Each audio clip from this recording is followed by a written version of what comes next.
Hey everybody, Steve with Swamp Bottom Baits here. Welcome into the shop again.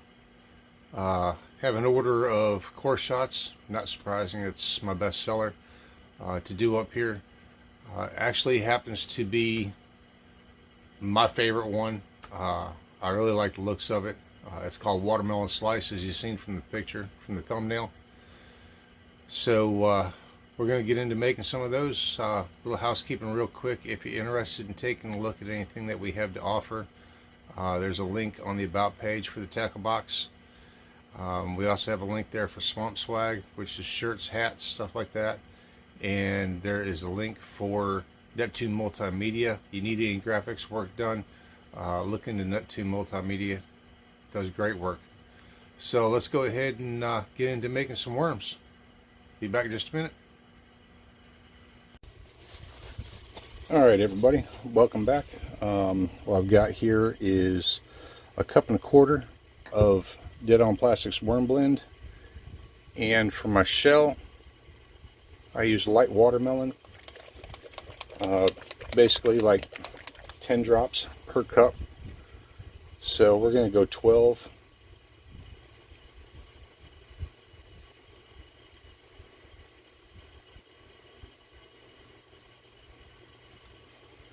There we go. Gives us a nice translucent watermelon.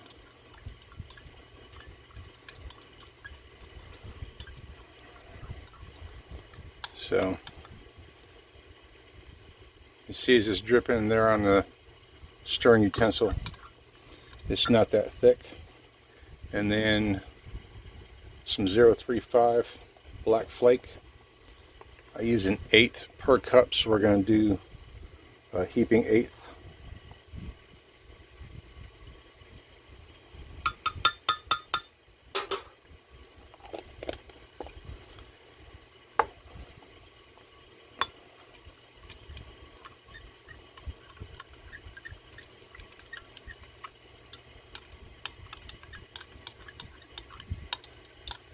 So there we go. It's more or less just like a light watermelon seed is basically what it is.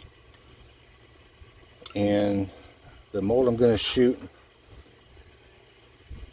it's the core shot stickworm from Fat Guys Fishing. I have 2 of them. I already have the rods oiled up and in place.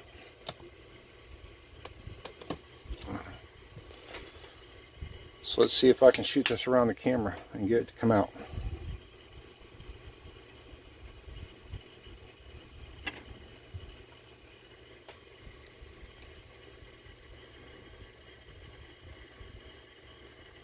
I'm not going fast, I'm just going a nice medium injection, trying to help eliminate any dents. So like I said in the intro, this is out of all the core shots, this is my favorite looking one.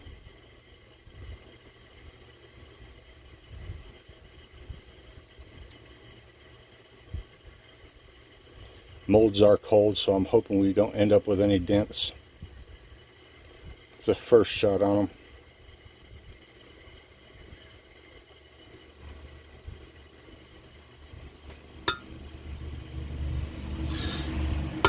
So, and I'm not going to do a mixing up of our core color.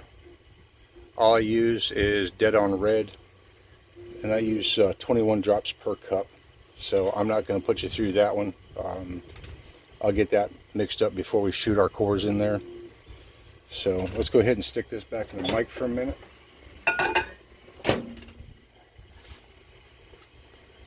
And clean up a little bit while we're waiting for those to set.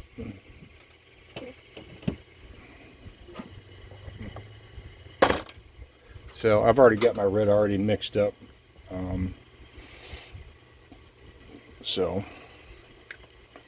But you can see here, sorry about that, I mean it's translucent, you can see through it. So that red's going to show up really nice in there.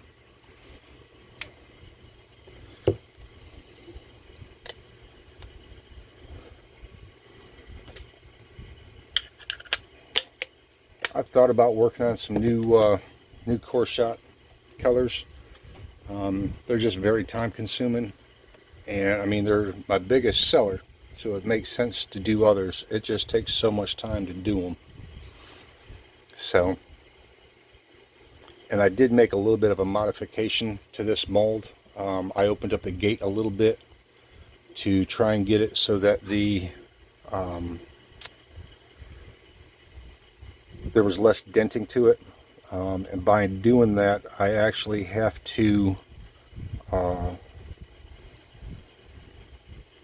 help the worms detach from the sprue or from the runner, because the fact of the matter that it's a little bit thicker, they won't just pull off. So we'll give that another minute or so to firm up.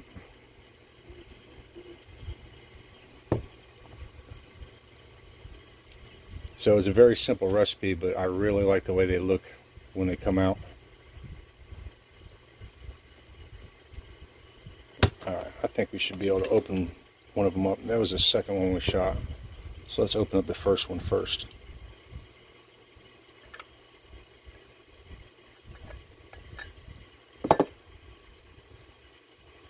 So I got one little dent on that one right there. Not much though. You can see the rods going down through the center there. So, like I said, because I opened this gate up a little bit, I have to take my thumbnail. One of the reasons why I keep thumbnails now.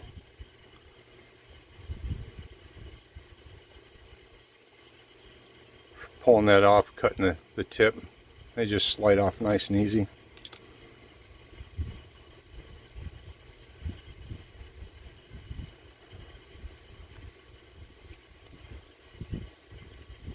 So, and then what I'll do, I'm not going to put you through me taking all those off.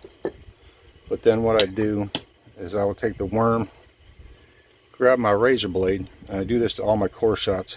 I'll come up roughly about a 1/4 inch, maybe half inch, somewhere in there, and I'll cut that tip off of it. So that will leave a tip, colored tip, sticking out the end of the worm. And so that they all end up equal, I'll turn that around and then lay this down next to it and cut that one off. So that way they all end up equal. And as I'm remelting down, I always keep the first one that I cut, because sometimes one will be a little bit longer. Next thing you know, they get shorter and shorter.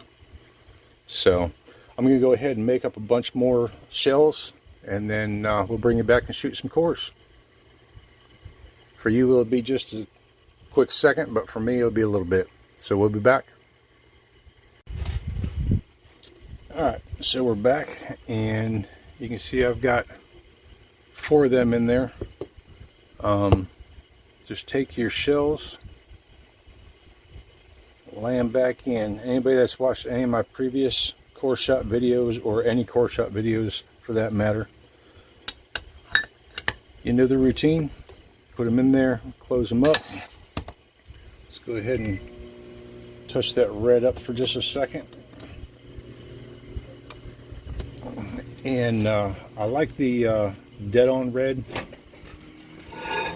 It is a non-bleed, so you don't have to worry about bleeding in. And like I said, I use 21 drops for a cup of plastic. So let's go ahead and get these cores in there. My temperature is roughly about 350. So I had it out, pulled it out of the vacuum chamber, checked it, and I knew about where it was before I touched it up right there. So, and this is the quicker part right here as far as doing the core shots, is shooting the core, because it doesn't take a lot of plastic,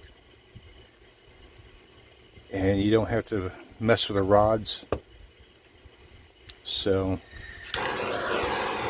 flash them little bubbles off the top there, put this back in the mic to keep it warm. So this will take just a minute to set up. You know, the molds still are a bit warm, and here is all the rest of my shells. I shot up 40 shells total. So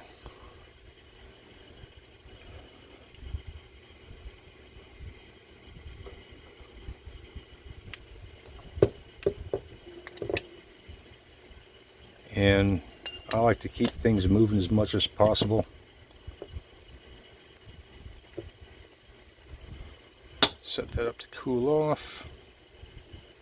That tip tends to get very hot, so I keep a block of aluminum up here to set it on to try and heat sink the heat out of it, and it works pretty good. So I'm getting there.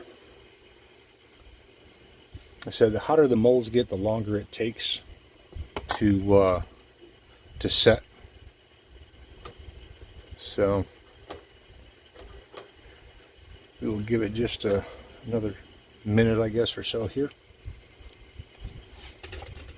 Yeah, I've got the 3D printer going behind me on another test mold. So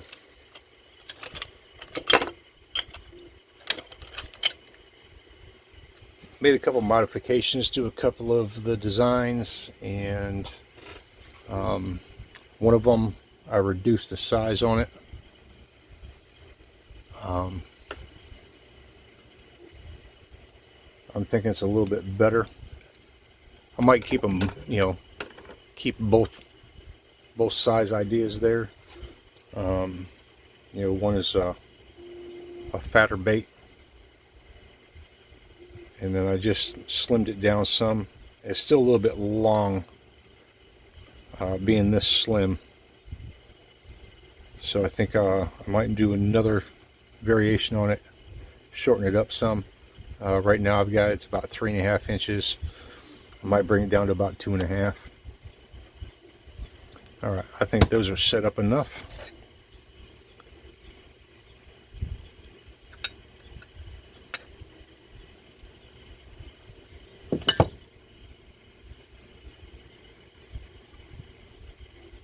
So there we go. That is my watermelon slice.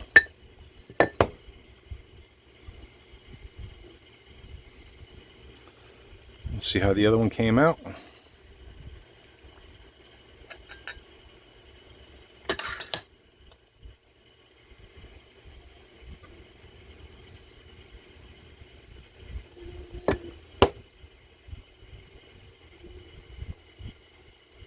So that's exactly what I was looking for.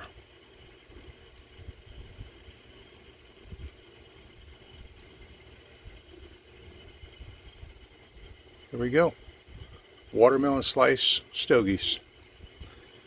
So I'm going to go ahead and make up the rest of them, and we'll bring it back for just a little short clip at the end of all of them finished up. Alright everybody, here we go. One last look at watermelon slice stogies. It's 5 bags worth. So appreciate you all coming and joining me. Good luck out there on the water. Peace everybody.